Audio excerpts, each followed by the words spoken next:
Tenang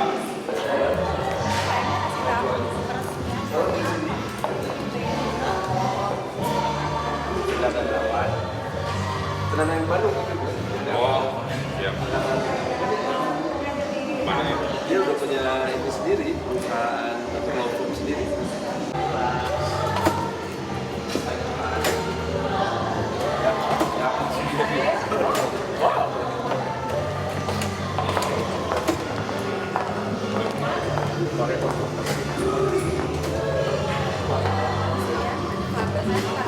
Ini resmian sekolah. Bukan, jadi saya lebih ke program training. Jadi waktu itu kan sering ngasih training di Bandung. Lama-lama saya bilang, kan kalau di sekolah saya belum sanggup di sekolah. Kan mesti ada apa namanya kompetensi akademik atau yang ada bersekolah. Saya belum waktunya.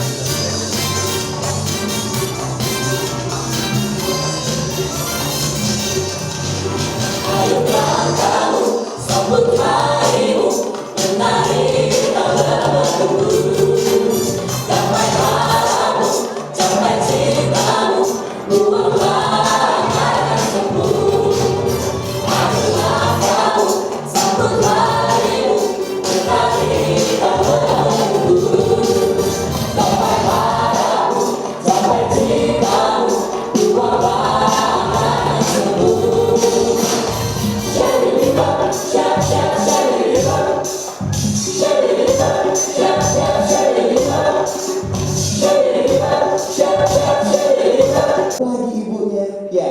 Baik, pagi hari ini juga kedatangan tamu spesial, ada idola saya, ada Om Farhan pastinya. Om Farhan, oh saya di sini atau di mana? Saya di panggung, ya. Juga ada Riko Anggara dan ada idola saya juga, Mata Najwa. Kapan tayangnya yang sama Kang Emil? Masih rahasia, kita nungguin Kang Emil karena kemarin sempat nge-upload juga fotonya melalui Instagram. Gaul banget ya wali kota kita yang satu ini ya. Baik, tepuk tangan buat semua tamu undang spesial kali ini dan juga ada yang telah hadir pada pagi hari ini di launching dari Farhan Public Speaking Training. Baik, acaranya bakal panjang sekali ya, dan banyak yang bisa disampaikan kepada Anda. Ilmu-ilmu dari mereka-mereka yang jagoan-jagoan. Tapi yang pasti diselipin juga, ini merupakan acara penting karena acara launching dari Public Speaking Farhan Public Speaking Training maksudnya. Betul kok? Betul sekali. Baik, yang pertama sambutan disampaikan oleh Bapak Wali Kota Bandung tercinta kita, ada Kang Emil.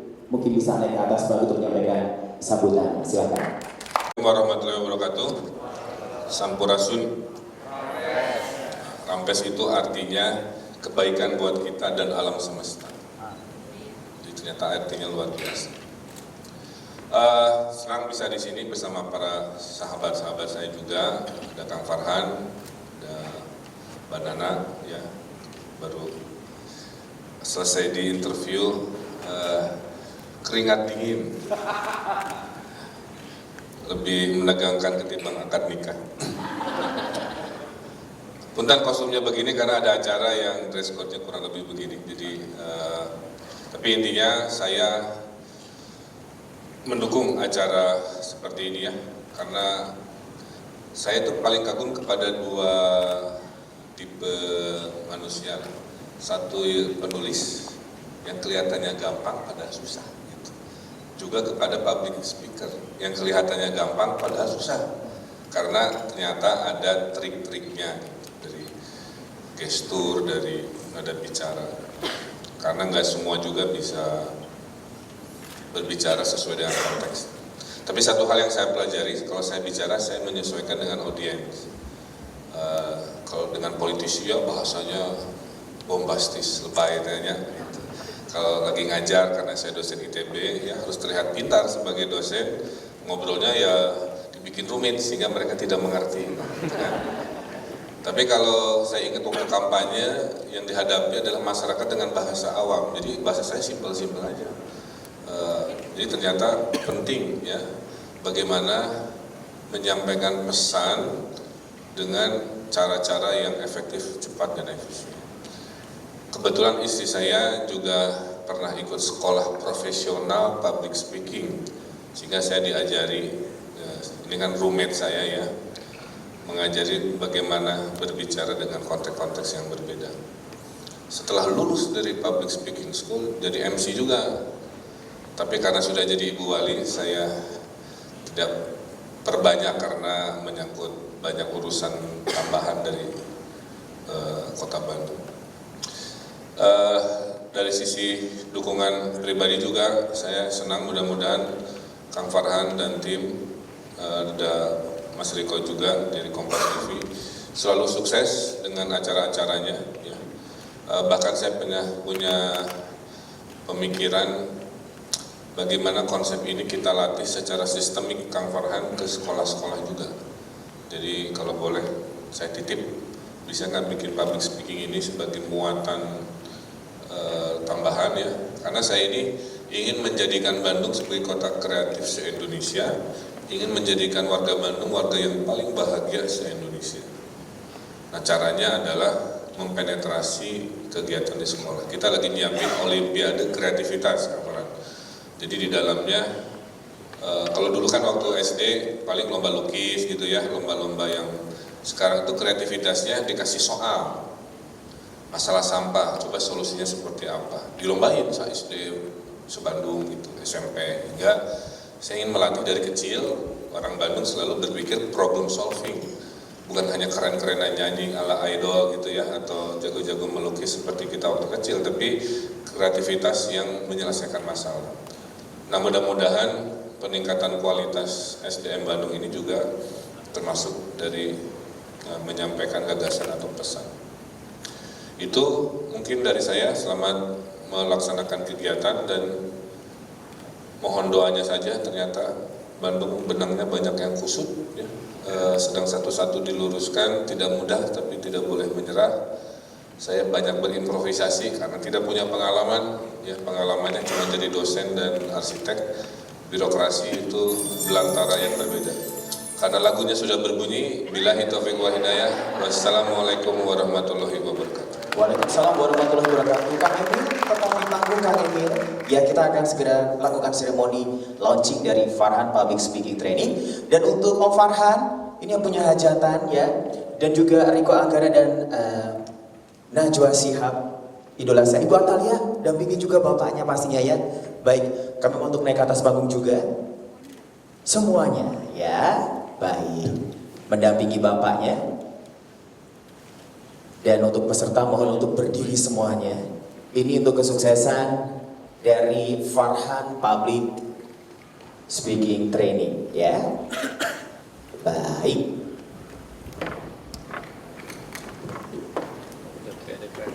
Baik, sudah di atas panggung semua tamu VIP kita. Anda pun sudah berdiri, berarti saatnya sekarang kita akan hitung mundur Bapak dan Ibu sekalian. Baik, sudah siap semuanya ya. Kita akan hitung bersama-sama dari hitungan kelima, hadirin sekalian, untuk launching Farhan. 3, 2, 1. Berarti saatnya kita ucapkan kepada Farhan Public Speaking Training. Sudah juga ya, kitanya baik luar biasa. Ini berarti ini pertanda bakal sukses terus nih ya, Farhan Public Speaking Trainingnya ya ke depannya ya. Semua hadir, sudah diresmikan juga sama Bapak Wali Kota langsung ya. Selanjutnya adalah penyerahan plakat ya dari Om Farhan untuk Bapak Wali Kota pastinya, dan juga untuk tamu spesial kita siang hari ini. Silahkan, ini dia tanda mata dari Om Farhan dari Farhan Public Speaking Training.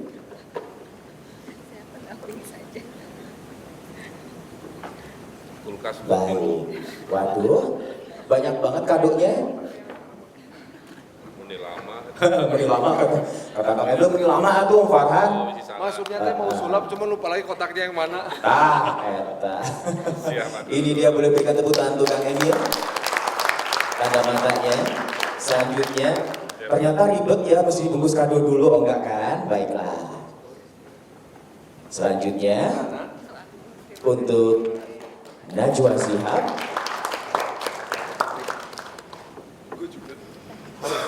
Baik. Riko Anggara juga.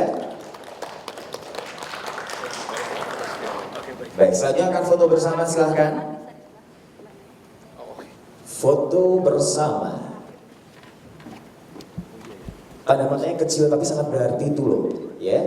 Susah bikinnya. Baik. Susah fotonya juga. Bismillahirrahmanirrahim. Assalamualaikum warahmatullahi wabarakatuh. Sampurasun.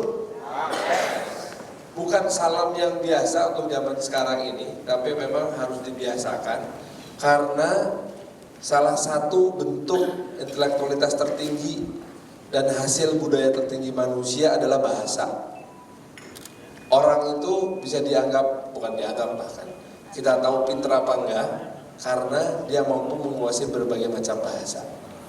Bicara soal bahasa, tentu tidak hanya bahasa verbal saja yang harus dikuasai, atau berbagai macam bahasa dari berbagai negara dan budaya.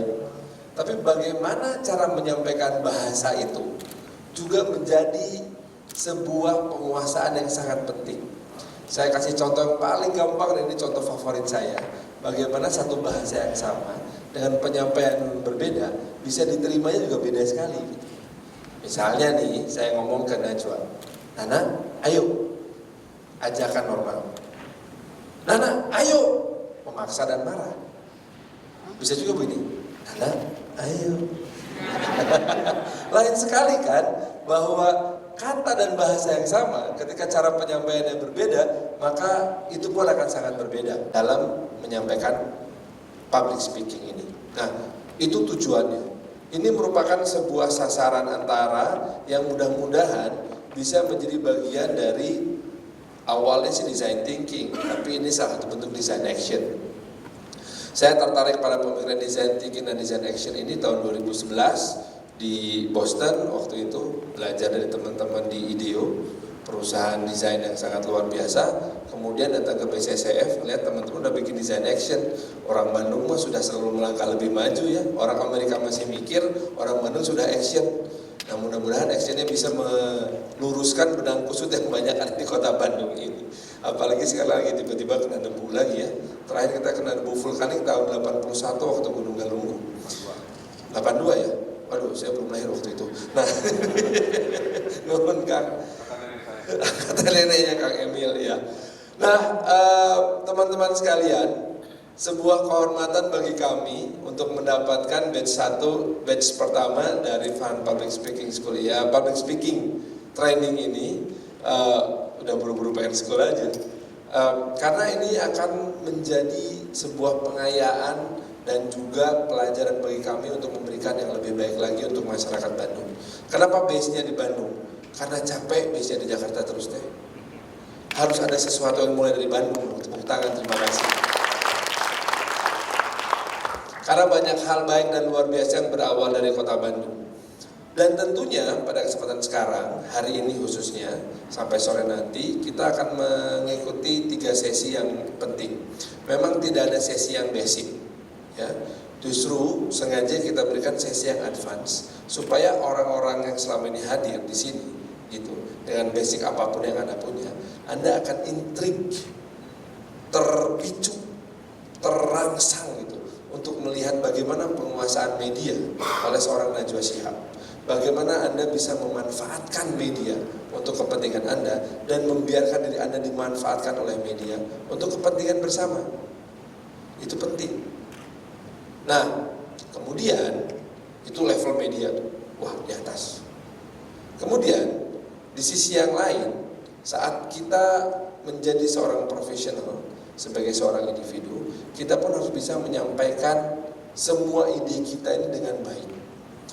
Ide bagus tidak menjadi bagus ketika tidak dibagi atau di-sharing. Saya kutip itu dari BBC Knowledge. Kalau Anda nonton, great ideas is meant to be shared. Jadi memang mesti dibagi. Cuman kadang-kadang cara menyampaikan ide itu bisa bermasalah, sehingga ide besar itu jadi tidak berarti. Untuk itu ada Mas Riko Andoro yang akan menyampaikan tentang bagaimana effective presentation skills. Dan yang terakhir, ini agak sedikit lebih advance lah. Saya ingin mengajak Anda belajar dari 2 case yang menarik tentang negosiasi, yaitu tentang bagaimana akhirnya BJB bisa menjadi sponsor Persib. Kan asumsinya begini. BJB itu udah lama ya jadi bagian di sini. Kenapa baru sekarang jadi sponsor Persib? Ada proses apa di belakangnya? Nah ya, kemudian kita melihat juga kejadian tahun 1998 tentang apa yang terjadi antara Indonesia dan IMF. Sebuah kejadian penting yang akhirnya membawa kita ke hari ini lewat sebuah negosiasi. This is going to be an interesting day. Terima kasih semua yang telah hadir. Di setiap berita yang tidak saya sepakati isinya, saya merenungi salahnya di mana. Apa saya yang kurang jelas, apa wartawan yang melintir, dan istilah begitu ya, atau bagaimana. Contoh dulu kasus Bandung Kota Halal gitu ya. Itu kan saya itu lagi diwawancara ya, ada acara sertifikasi halal. Kata ketua MUI-nya gitu, siapa-siapa kabupaten yang memberikan insentif bagi pengusaha UMKM untuk dapat sertifikasi halal, karena sertifikasi itu mahal, bisa 2 juta. UMKM kan punya duit kan. Nah siapa-siapa yang kabupaten yang memberi dukungan, kita akan kasih label kota halal. Itu maksudnya.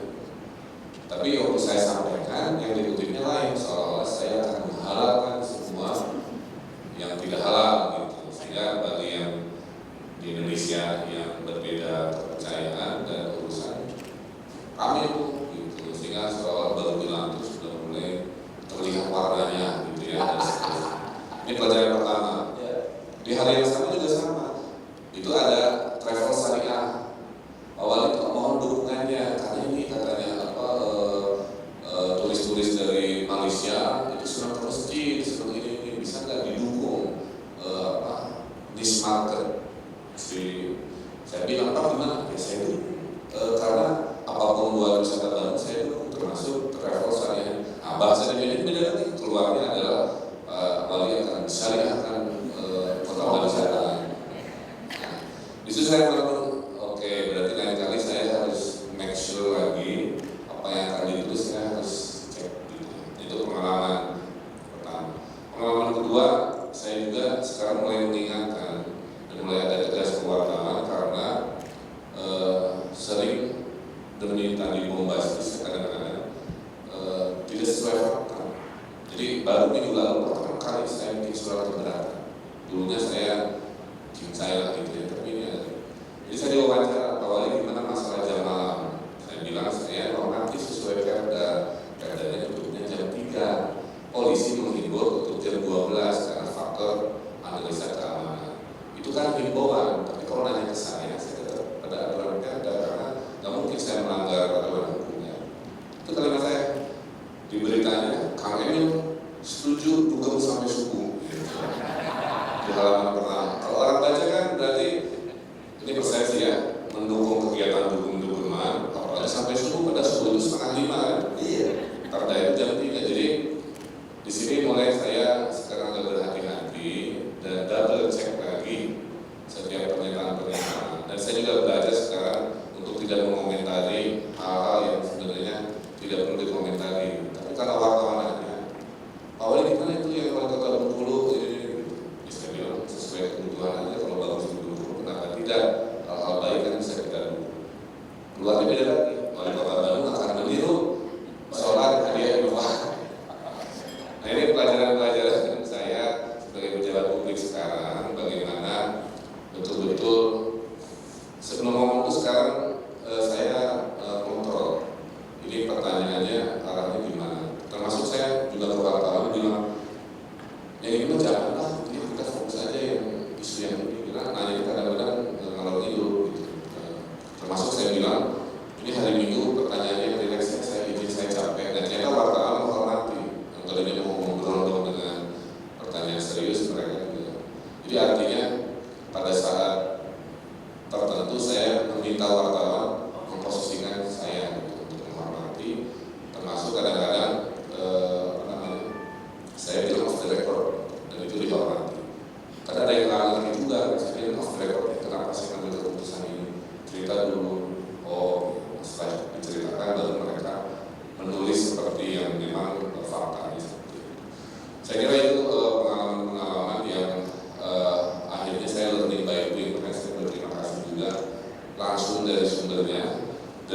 wawancara memang persepsi di wawancara di mata Najwa itu kadang menegangkan. Jadi saya riset dulu, nonton, oh gini, oh nanya begitu. Jadi waktu sudah di hadapan di studio itu ya sebenarnya udah siap yang tertutup dan keluarlah kalimat itu gitu kan. Ya salah yang harus nonton dulu di acara yang nanti akan kita tayangkan. Saya kira itu aja sharing ya dari perspektif saya sebagai narasumber. Dan betul pada akhirnya jangan terjebak oleh pertanyaan wartawan yang kadang-kadang segala ditanyain gitu. Kita yang ngatur. Sekarang 2 topik aja ya, sisanya besok. Nah, karena mereka juga mengerti dan paham. Kunci wartawan yang saya pahami terakhir adalah yang penting mereka dapat berita. Dan itu yang saya pahami juga, maka saya selalu doorstop setiap hari. Saya paham mereka itu nggak minta macam-macam kecuali ada kutipan. Jadi kalau ditanya kenapa saya banyak ada yang di awalnya program sudah selesai, ada wartawan nanya terus setiap wartawan. Saya jawab karena nanya yang baru, seolah ada hal baru setiap hari dari saya tentang program baru. Ya. Jadi kurang lebih itu dinamika. Termasuk yang saya kecewa itu juga wartawan ini kadang-kadang juga saya susah mengukur dia ini muatan netralitasnya itu ke arah mana. Contoh ya, waktu PKL dulu lagi di Kepatihan, headline-nya itu Pemkot kalah oleh PKL. Saya baca, kritikan kan. Pas saya beresin, kalimatnya wali kota terkejam dalam sejarah Bandung. Karena yang dikutip orang yang digusur, apa yang ditertibkan. Maka saya bilang, itu tolong wawancara PKL yang ditertibkan juga dong biar imbang. Jadi saya sampaikan, jangan mereka yang tidak suka ditertibkan, tapi banyak yang suka. Nah, akhirnya keluarlah di koran-koran beritanya berimbang. Jadi ternyata pelajarannya kita juga bisa tadi juga the boss mengepush agenda-agenda supaya lebih imbang ya. Bukan berarti harus selalu berita baik, saya kira imbang, proporsional, objektif. Karena saya juga senang dikritik. Kalau nggak dikritik kan saya nggak tahu bahwa saya salah. Saya kira itu sekali aja. Dan satu sebelum saya mengizinkan, pertanyaan dari Ima tadi mengenai sosial media. Oh ya, waktu CEO-nya Twitter datang ke sini, menyangkut tadi apa yang disampaikan oleh Ima tadi, sementara banyak yang menilai bahwa generasi Ridwan Kamil menjadi wali kota karena memanfaatkan sosial media dengan sangat baik. Tapi ada sisi negatifnya. Anda menilai bahwa kita belum siap, gitu ya. Seperti harus sipna, intinya. Nah, ini menarik topiknya. Pertama kita ini dari Rumpi. Ya. Tidak suka menulis tapi suka bicara. Itu datang dari dosen saya ilmiah ya. Itulah kenapa orang Indonesia susah jadi penulis. Jarang buku diterbitkan. Jepang dengan penduduknya sepertujuh Indonesia menerbitkan 10 kali lipat. Seorang Jepang menutup pentingnya kudu ditulis. Ya kan? Nah, kita itu budayanya verbal, makanya gosip, infotainment selalu menjadi konsumsi ramai dan seterusnya. Nah, sosial media ini tempat bagi mereka yang biasa budaya verbal dalam budaya ketikan. Jadi kalau ketikan di sosial media kan bahasa obrolan yang ditulis, tapi pada dasarnya dia obrolan. Disinilah kedewasaan kadang-kadang menjadi sebuah harapan, karena nggak semua memaki kan gitu kan dan seterusnya. Maka kalau lihat di Twitter saya banyak yang kasar-kasar karena dia kalimat berbicara dipakai. Tapi saya tanggapi aja karena bagi saya sosial media ini, saya nggak punya media kecuali sosial media. Semua orang tidak punya media kecuali sosial media, gitu kan. Nah, saya riset. Orang Bandung ini penduduknya 2,6 juta, yang punya Facebooknya 2,3 juta. Ya. Jadi Facebook Nation juga gitu. Pembantu saya juga punya Facebook Nation. Nah, saya gunakan ini karena di sini saya bisa menyampaikan pesan. Sosial media ini ada 3 dalam kacamata saya. 1 menyampaikan informasi, 2 menjawab pertanyaan, 3 update status yang kadang-kadang nggak penting. Saya sebagai pejabat publik sengaja Ridwan Kamil account itu saya nggak punya admin, maka kedewasaan itu kadang-kadang saya marah tapi saya tahan supaya nggak keluar kalimat marah. Dan saya menyampaikan informasi kayak tadi, warga Bandung karena Abu Gunung Kelut silakan ambil masker di puskesmas gratis.